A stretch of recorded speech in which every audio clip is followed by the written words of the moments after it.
أعوذ بالله من الشيطان الرجيم. بسم الله الرحمن الرحيم.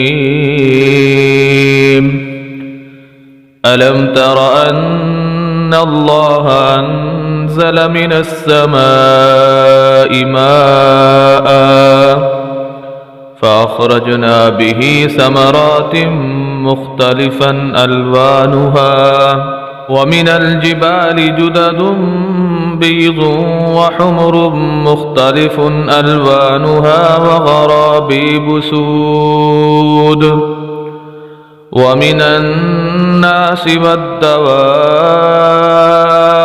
والأنعام مختلف ألوانه كذلك إنما يخشى الله من عباده العلماء إن الله عزيز غفور.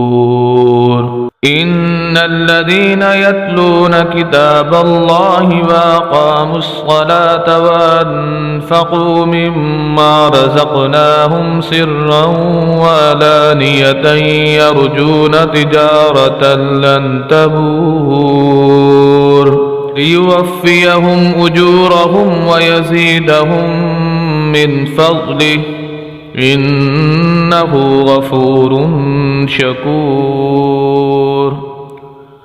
والذي أوحينا إليك من الكتاب هو الحق مصدقا لما بين يديه إن الله بعباده لخبير بصير. ثم أورثنا الكتاب الذين اصطفينا من عبادنا فمنهم ظالم لنفسه ومنهم مقتصد ومنهم سابق بالخيرات بإذن الله ذلك هو الفضل الكبير. صدق الله العظيم.